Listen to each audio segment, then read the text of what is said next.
La façon la plus simple d'obtenir un passeport supplémentaire, c'est souvent de l'acheter à travers un programme de citoyenneté par investissement. Donc c'est quelque chose de tout à fait légal, il n'y a pas de sous-table avec des dirigeants, etc. Et donc dans cette vidéo, je vais vous partager les 11 pays qui permettent d'acheter un passeport. Et donc on va voir à chaque fois quels sont les prérequis, combien ça coûte, combien de temps ça prend et à quoi ça donne accès. Alors on va passer en revue les différents programmes et on va aller de ceux qui nécessitent le moins de capitaux à ceux qui en nécessitent le plus. Et au moment où je fais cette vidéo, le passeport qui se vend pour le moins cher, entre guillemets, eh bien c'est le Vanuatu. Donc avec une donation de 130 000 $ que vous allez faire au gouvernement, donc c'est une donation, c'est une perte sèche, c'est de l'argent que vous donnez et que vous n'allez pas récupérer, eh bien sous 1 à 3 mois, c'est d'ailleurs un des programmes les plus rapides au monde, vous allez obtenir le passeport de cette petite île du Pacifique. C'est un passeport qui va vous permettre de voyager dans à peu près 100 pays. Par contre, le passeport a perdu il y a à peu près un an l'accès à l'espace Schengen, donc ça rend ce passeport un peu moins bon qu'il n'a été dans le passé. C'est un programme également qui va vous permettre de changer de nom si vous le désirez, et c'est d'ailleurs le gros problème puisqu'il y a pas mal de criminels qui l'ont utilisé ce programme pour justement créer une deuxième identité, etc. Et donc c'est ce qui fait que c'est un passeport qui est un petit peu sous le feu des projecteurs et qui a pas bonne presse, qui a perdu l'accès à Schengen, qui a perdu l'accès à l'Angleterre. Et donc mon avis sur ce programme, c'est que dans la configuration actuelle, bien que ça soit un passeport qui soit peu coûteux si on compare avec les autres options en termes de donation, ça reste un passeport qui est assez stigmatisant, qui n'a plus accès à Schengen, qui n'a plus accès à l'Angleterre. Donc tant qu'il ne retrouve pas un petit peu des accès supplémentaires, je pense pas que ça soit justifié de faire une donation de 130 000 $ et je pense qu'il y a des options un petit peu plus loin à travers des investissements qui vont vous donner plus de mobilité pour moins cher finalement. Donc c'est pas la meilleure option. J'ai réfléchi à la faire il y a 4-5 ans, j'ai failli faire ce passeport. Heureusement, je l'ai pas fait et on verra un petit peu dans le futur s'ils rendent un petit peu plus strict leur processus d'obtention de passeport, s'ils redeviennent un petit peu, on va dire plus légitimes et qu'ils réobtiennent leur accès Schengen et Angleterre. Et dans ces cas-là, peut-être que ça redeviendra une option intéressante, mais tout de suite, je pense pas que ça soit un très bon deal. Ensuite, on va passer à la deuxième option. Alors là, j'ai regroupé 5 îles en même temps. Donc c'est les 5 programmes des Caraïbes qui sont d'ailleurs les programmes les plus utilisés après le programme de citoyenneté par investissement en Turquie. Donc ce qu'il faut savoir, c'est qu'il existe 5 îles dans les Caraïbes qui permettent d'acheter le passeport. Vous allez avoir donc Grenade, Antigua et Barbuda, Dominica, Sainte Lucia et Saint Kitts and Nevis. En termes de donation, eh bien, ça va être entre 200 et 350 000 $. Il faut savoir que depuis le 1er juillet 2024, eh bien, les tarifs ont augmenté. Avant, c'était à peu près dans les 100 000 $, 150 000 $ pour Saint Kitts and Nevis. Donc, si vous voyez sur un blog ou dans une autre vidéo ce type de prix entre 100 et 150 000 $, ce n'est pas moi qui me suis trompé, c'est juste que le contenu n'est plus à jour. Donc, les tarifs ont vraiment bien augmenté sous pression de l'Union européenne dernièrement, avec toujours plus de prérequis pour pouvoir acheter ces passeports. Alors pas des prérequis de choses que vous allez devoir faire, mais des choses que vous allez devoir donner finalement, d'informations, etc. La liste est vraiment énorme, mais bon, ça permet d'avoir des plutôt bons passeports. Ça va dépendre des pays, mais vous allez pouvoir voyager dans 133 à 144 pays. 144 pays, c'est pour celui de Saint Kitts and Nevis, qui est d'ailleurs le plus cher, 350 000 $. Parfois, ça vaut pas vraiment le coup pour une dizaine de pays de payer 100 000 ou 150 000 $ de plus, sachant que vous pouvez tout simplement demander un visa. Mais on va dire que déjà, même le premier, 133 pays, sachant que tous ont accès à Schengen. Dominica a perdu l'accès à l'Angleterre dernièrement, et d'ailleurs, c'est le plus stigmatisant, on va dire, des 5. C'est celui que je vous recommande le moins. Mais sinon, tous ont accès à l'Angleterre, à Schengen. Donc ça, c'est plutôt pas mal. Et vous allez pouvoir obtenir ces passeports en 3 à 12 mois. Suivant les programmes. Et au-delà des donations entre 200 et 350 000 $, vous allez également avoir d'autres options si vous voulez obtenir un passeport de ces 5 îles. Donc souvent, vous allez avoir l'option de l'investissement dans de l'immobilier. C'est pas quelque chose que je vais recommander parce que souvent, c'est des overpriced, donc c'est vendu bien plus cher que les prix du marché. C'est de l'immobilier type timeshare, donc location, vacances partagées, on va dire, avec des rendements qui sont vraiment pas bons et surtout une très mauvaise liquidité quand vous allez vouloir ressortir. Donc on va dire que quand c'était autour des 100-150 000 $, ça valait absolument pas le coup de regarder ces options d'investissement dans l'immobilier. Maintenant qu'ils ont beaucoup augmenté les prix, peut-être que ça peut faire sens, il faut faire vraiment les calculs, mais souvent c'est pas top, on va dire, de passer par cette voie-là. Vous allez également avoir l'option de faire des bons du trésor de l'État de Sainte-Lucie, donc ça c'est le seul pays qui propose des bonds. Il va falloir bloquer à 0% pendant une durée, je crois, de 5 ans. Pareil, c'est pas très intéressant, sachant qu'ils ajoutent quand même des frais de processing pour obtenir le passeport qui sont assez élevés, autour autour des 35 000 $, quelque chose comme ça. Donc l'un dans l'autre, entre l'inflation qui va bouffer votre capital et les frais de processing, c'est souvent pas très intéressant. Et je pense qu'ils vont augmenter d'ailleurs le montant des bonds, puisque là, ils ont augmenté le prix de la donation. Je suis étonné qu'ils aient laissé encore à 300 000. Je pense que ça passera à 500 000 dans les mois qui viendront. Donc ça, c'est les différentes options. Et également, mais ça, c'est vraiment, on va dire, plus anecdotique, eh bien, quand il y a un sinistre, par exemple, un cyclone, une tornade qui détruit une partie d'une de ces îles, eh bien, ça arrive souvent qu'ils fassent une sorte de promotion. Donc, vous allez avoir un discount ou bien un bond spécial, tout simplement pour obtenir des capitaux rapidement pour aider à reconstruire l'île. Donc ça, c'est de temps en temps. Et donc, si vous vouliez acheter un de ces passeports, ça peut être intéressant d'être un peu à l'affût. Surtout qu'en ce moment, d'ailleurs, au moment où je fais cette vidéo, il y a un cyclone qui est en train de s'abattre sur Antigua et Barbuda. Donc, possiblement, il y aura ce type de promotion, entre guillemets. Du coup, mon avis sur ces passeports, eh bien, c'est des excellents documents de voyage. Comme je vous l'ai dit avant, eh bien, ça permet de voyager un petit peu partout et également en Union européenne. Donc ça, c'est plutôt pas mal en termes de mobilité. Après, c'est des passeports qui vont être un petit peu stigmatisants, notamment à l'ouverture de compte bancaire. On va souvent vous demander, est-ce que vous avez un des passeports de ces 5 îles? Parce qu'ils sont connus pour l'évasion fiscale, pour l'optimisation fiscale, etc. Et donc, vous avez un peu cette étiquette avec ces passeports. Ça ne veut pas dire que vous faites quelque chose de mal ou quoi parce que vous avez ce type de passeport. Mais voilà, parfois, ils ont été utilisés de mauvaise manière et donc les banques sont un petit peu plus suspicieuses, on va dire, quand vous avez cette nationalité-là. Mais ça n'empêche en rien ensuite d'ouvrir le compte. Également, ce qu'il faut savoir, c'est qu'il y a quand même une lourde pression de l'Union européenne. Comme on a pu le voir, là, ils ont quasi doublé les prix de donation pour obtenir ces passeports. Est-ce que l'Europe va continuer à faire de la pression? Est-ce que l'Europe va demander encore plus de prérequis, leur demander d'échanger plus d'informations? Ça, on ne le sait pas. Ils ont l'air d'être à l'écoute puisqu'ils veulent garder leur programme actif. C'est quand même des grosses sources de revenus pour ces 5 petites îles. Donc voilà, ça c'est également un danger à prendre en compte. Mais globalement, c'est des passeports qui sont intéressants. Et si on doit choisir 2 options dans les 5 que je vous ai proposées, eh bien Sainte-Lucie et Saint-Kitts sont pour moi les meilleurs programmes. Ensuite, le programme suivant, ça va être le Cambodge qui propose 2 options. Donc soit une donation pure et dure de 250 000 $, ou bien de faire un investissement de 305 000 $ dans le développement de l'économie. Donc ça va impliquer le fait de créer par exemple une usine en dehors des grosses villes où vous allez employer des Cambodgiens et que vous allez gérer vous-même. Et donc à partir de 305 000 $ d'investissement, vous allez également avoir la possibilité d'obtenir la nationalité cambodgienne. Donc en termes de mobilité, c'est pas incroyable, hein. Ce passeport, il va pas vous permettre de voyager à travers le monde puisque au moment où je fais cette vidéo, il permet d'accéder donc en visa free ou bien en visa on arrival à seulement 70 pays. Également, ce qu'il faut savoir, c'est que le temps de processing pour obtenir le passeport, c'est entre 3 et 5 mois. Donc c'est un petit peu plus long que les options qu'on a vues avant avec le Vanuatu par exemple. Donc mon avis sur ce passeport, c'est que comme je l'ai dit, en termes de mobilité, ça va pas vous apporter grand chose de plus, surtout si vous me regardez déjà avec un passeport européen. Par contre, ce qui peut être intéressant, c'est le fait d'avoir le passeport d'un pays asiatique, ce qui est très rare puisque les pays en Asie sont quand même très nationalistes. C'est quand même très difficile de se faire naturaliser. Et donc là, c'est une option d'avoir un passeport d'un pays émergent et qui est en plein boom, hein. Il faut voir le Cambodge de ses propres yeux pour voir à quel point ça se développe. Donc ça peut être très intéressant. Et surtout, ce qui est intéressant, c'est qu'une fois que vous êtes cambodgien, eh bien, vous allez pouvoir acheter tout type de terrain, tout type de propriété, ce qui ne serait pas le cas si vous êtes étranger. Et donc, ça vous permet de faire de superbes affaires. Ça vous permet de vous placer à des endroits où les étrangers habituellement ne pourront pas acheter. Et donc ça peut rendre le programme intéressant et faire totalement sens pour quelqu'un qui aurait des grands projets et qui voudrait investir massivement au Cambodge. Ensuite, le programme suivant, ça va être l'Égypte, qui a également lancé un programme de citoyenneté par investissement avec 3 options. Donc la première, c'est la donation pure et dure, 250 000 $ au gouvernement. La deuxième option, ça va être un investissement donc sur un compte bancaire dans une banque en Égypte que vous allez ensuite convertir en livres égyptiennes et vous allez avoir 0 rendement pendant 5 ans et le montant minimum, ça va être 500 000 $.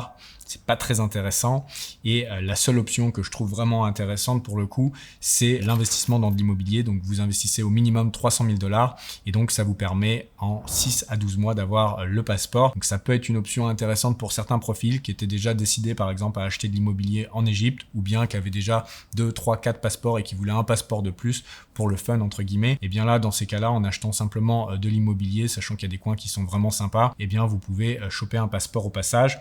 Par contre, c'est pas un passeport qui va vraiment améliorer votre mobilité puisque c'est un des pires passeports de la vidéo avec 67 pays que vous allez pouvoir accéder sans visa. Et donc mon avis sur ce programme, c'est que c'est un pays qui a une super démographie, qui peut devenir une puissance de demain. Après, dans l'immédiat, encore une fois, c'est un pays stigmatisant, le passeport est pas super. Donc si vous aviez envie d'acheter de l'immobilier en Égypte, ça peut être un bon programme.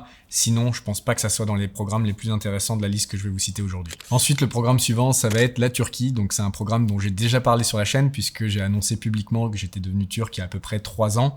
Donc d'ailleurs, je vous recommande la vidéo si vous voulez vraiment voir toutes les étapes, comment ça s'est passé pour moi de l'intérieur, on va dire.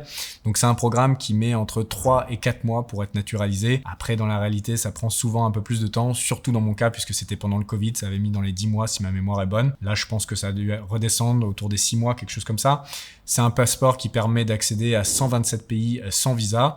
Et ce qu'il faut savoir, c'est que dans les 127 pays, il n'y a pas l'espace Schengen. Donc c'est un passeport qui permet d'accéder quand même à une énorme partie du monde, sauf Schengen et les États-Unis. Mais je pense que c'est un passeport qui va gagner encore plus de pays accessibles sans visa, puisque à partir du moment où je l'ai eu personnellement et aujourd'hui au moment où je fais la vidéo, déjà il avait pris une quinzaine de pays de plus que je pouvais visiter sans avoir à demander de visa. Donc c'est un passeport qui se bonifie bien avec le temps. Également, vous avez la possibilité de changer de nom, donc comme pour le Vanuatu, et vous pouvez prendre un nom turc si vous le désirez. Je l'ai pas fait personnellement parce que ça peut être un problème ensuite quand vous passez les douanes, mais c'est une option. En termes d'options pour obtenir le passeport, vous allez avoir 2 grandes façons. La première, ça va être soit l'investissement dans l'immobilier, 400 000 $ au minimum, et là vous n'allez pas avoir de restrictions. Vous pouvez acheter ce que vous voulez comme immobilier, contrairement aux îles dans les Caraïbes où c'est de l'immobilier qui est présélectionné. Là, si vous voulez acheter dans différentes villes en Turquie ou si vous voulez acheter différentes typologies de biens, appartements, villas, etc., ce n'est pas un problème à partir du moment où vous avez investi au minimum 400 000 $. Et vous avez également l'option de faire un dépôt bancaire, c'est ce que j'avais fait, donc à partir de 500 000 $. Et dans les 2 cas, il faudra garder donc 3 ans au minimum votre investissement, sachant que ceux qui font l'investissement en immobilier habituellement gardent leur investissement 5 ans, parce qu'au-delà de 5 ans, il n'y a plus de taxes sur les plus-values immobilières. Également, il faut noter qu'il y a des bruits de couloir en ce moment, que l'investissement minimum de 400 000 $ dans l'immobilier risque de passer prochainement à 600 000 $. Donc si vous étiez intéressé par ce passeport, il faut passer à l'action maintenant, sachant que c'est un des passeports les moins chers finalement, puisque quand vous faites bien votre investissement, vous ne perdez pas d'argent. Et finalement, le coût de ce passeport, c'est uniquement les frais de processing et d'avocat qui sont autour des 5 000 $. Donc c'est le coût de ce passeport et c'est ce qui en fait, à mon avis, l'un des passeports les moins chers de toute cette liste. Ensuite, le programme suivant, ça va être la Jordanie. Alors là, de toute la liste, pour moi, c'est le programme qui vaut le moins le coup avec l'Égypte, parce que c'est celui qui nécessite le plus d'investissement et qui donne un passeport qui finalement a le moins de mobilité de toute la liste, avec seulement 66 pays que vous allez pouvoir visiter en visa free. Faut quand même noter qu'ils ont obtenu depuis février 2024 l'accès au UK, donc à l'Angleterre. Donc ça, c'est quand même pas mal pour un passeport qui est aussi mauvais en termes de mobilité pour tout le reste du monde. Mais on va dire que ça en fait pas un passeport super intéressant, parce que pour pouvoir l'obtenir, il faut au minimum faire un investissement de 750 000 $ dans la création d'un business, ou bien 1 million de dollars dans les bons du trésor jordanien, qui payent par contre à l'heure actuelle 7,5% annuel. Donc ça fait quand même 75 000 $ de revenus annuels. Mais bon, il faut avoir foi dans le fait que la Jordanie va tenir la route sur les, je crois, 5 prochaines années. Il me semble que c'est 3 ou 5 ans qu'il faut garder les bonds pour pouvoir obtenir le passeport, sachant que vous l'obtiendrez avant, c'est juste que ça sera bloqué pendant cette durée. Il va falloir entre 3 et 6 mois pour obtenir le passeport dans vos mains à partir du moment où vous ferez votre investissement. Mais on va dire que en raison du capital qu'il va falloir déployer, le reward que vous allez avoir, la mobilité que vous allez avoir avec le passeport, ça va pas être très intéressant, et c'est pas quelque chose qui fait vraiment sens, à moins que vous soyez quelqu'un qui vienne par exemple de Syrie et qui dans ces cas-là peut avoir un intérêt à avoir ce type de passeport parce qu'il va avoir un meilleur accès, on va dire, par exemple à l'Angleterre ou à plus de pays qu'un passeport syrien. Mais si vous avez déjà un bon passeport, ça fait aucun sens, à moins que vous soyez déjà très investi en Jordanie. Mais sinon, c'est encore une fois la pire option de toute cette liste. Ensuite, le programme suivant, ça va être El Salvador, qui a également lancé un programme dernièrement. C'est un pays d'Amérique centrale qui a énormément fait parler de lui, puisque ça a été le premier pays à adopter le Bitcoin. C'est également un des pays qui était l'un des plus dangereux, si ce n'est le plus dangereux du monde, il y a encore 3-4 ans. Et en un seul mandat du président Nayib Bukele, est devenu l'un des pays les plus sûrs du monde. C'est le plus sûr de toute la zone Amérique. Donc c'est un pays qui va dans la bonne direction et qui a lancé son programme de citoyenneté par investissement. Par contre, c'est pas un programme qui est très intéressant parce qu'il est très onéreux pour un passeport en échange qui est à peine meilleur que d'autres programmes que vous allez pouvoir obtenir pour bien moins cher. Donc la donation qu'il faut faire, c'est 1 million de dollars. Vous allez pouvoir la faire sous 2 formes, soit en USDT, soit en Bitcoin. Donc dans les 2 cas, c'est en crypto. Donc ça montre encore une fois que le pays est pro-crypto et vous allez obtenir votre passeport en seulement 6 semaines. C'est un passeport qui va vous permettre de voyager dans 131 pays sans visa. visas, dont l'espace Schengen, donc c'est plutôt un bon document de voyage, ça vous offre une bonne mobilité. Par contre, au vu du prix, c'est pas très intéressant puisque pour un quart, vous allez pouvoir obtenir un passeport dans les îles des Caraïbes que je vous ai cité précédemment et avoir la même mobilité. Donc je pense que au niveau du pricing, c'est pas bon. Là, il s'est vraiment trompé, le président. Je pense que ça aurait dû être entre 150 et 250 000 en donation et peut-être une option d'investissement autour des 500 000 $. Ça aurait été un programme qui m'aurait vraiment intéressé pour le coup.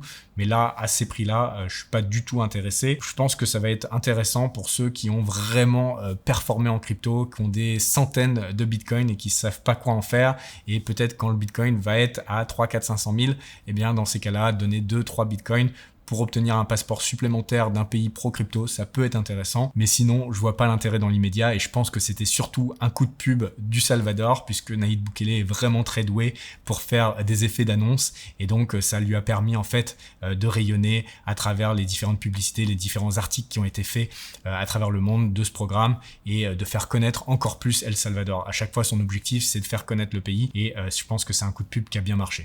Enfin, le dernier programme que je voudrais vous partager dans cette vidéo, ça va être Malte, qui est le programme le plus prestigieux, le plus cher et qui permet d'avoir un passeport européen, donc le meilleur document de voyage que vous puissiez avoir de toute la liste. Donc ça va vous permettre d'accéder à 173 pays sans visa et un accès facilité aux US.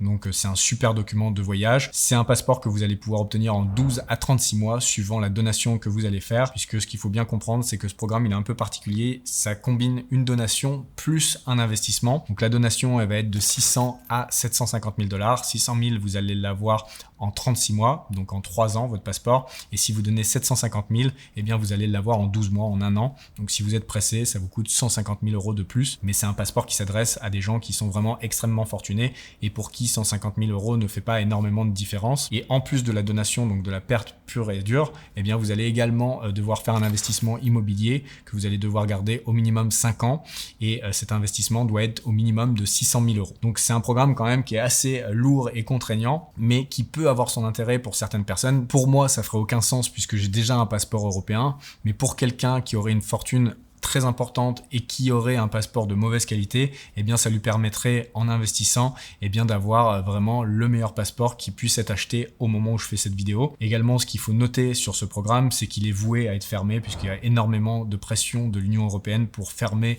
ce programme qui en fait permet d'acheter un passeport européen. Il y avait Chypre qui faisait ça dans le passé, qui a fermé et donc je pense que ça va pas durer dans le temps. Mais si vous êtes intéressé, que vous en avez les moyens et que ça a une utilité pour vous, je pense que c'est un des meilleurs programmes qui soit.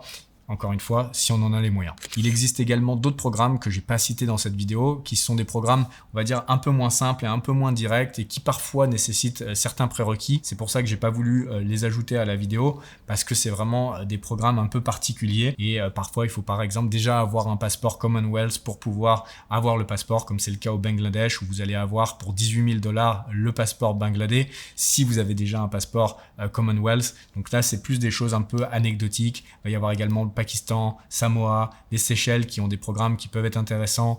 Vous allez avoir le Cap-Vert qui, si vous faites un investissement qui est suffisant, donc ça c'est un peu flou en fait, c'est là où le problème est et c'est pour ça que je voulais pas les inclure dans cette vidéo parce qu'on sait pas exactement les montants des investissements, on sait pas exactement en combien de temps vous allez avoir le passeport, mais on va dire qu'entre 200 et 350 000 $ d'investissement au Cap-Vert, eh bien vous pouvez également obtenir le passeport de ce petit pays qui se trouve au nord-ouest des côtes africaines. Donc si vous voulez avoir une exposition à ces pays, si vous voulez avoir une identité dans ce type de pays, c'est une option également qui existe. Et si vous voulez que je fasse des vidéos vraiment dédiées à ces passeports que je viens de citer rapidement, n'hésitez pas à me le mettre juste en dessous en commentaire. Mais c'est pas des programmes qui sont aussi directs et aussi simples, on va dire, que tous les autres que j'ai cités juste avant. Donc voilà, c'est là-dessus que je vais terminer cette vidéo. J'espère sincèrement qu'elle vous aura plu. Si vous êtes intéressé par le fait d'obtenir un passeport supplémentaire, mais que vous voulez pas déployer autant de capital, ce qui est compréhensible, eh bien sachez qu'il y a d'autres options qui permettent d'obtenir gratuitement des passeports, parfois en seulement 2 ans, voire même 1 an dans certains cas. Donc si vous êtes intéressé par le fait de découvrir ces options, eh bien je vous mettrai un lien vers ma formation juste en dessous qui s'appelle la Offshore Mastery. Et puis pour ceux qui auraient préféré accumuler de la richesse, gagner de l'argent pour justement pouvoir acheter un des passeports que j'ai mentionné dans cette vidéo, eh bien dans ces cas-là, je vous mettrai également mes différents accompagnements Amazon FBA juste en dessous en description,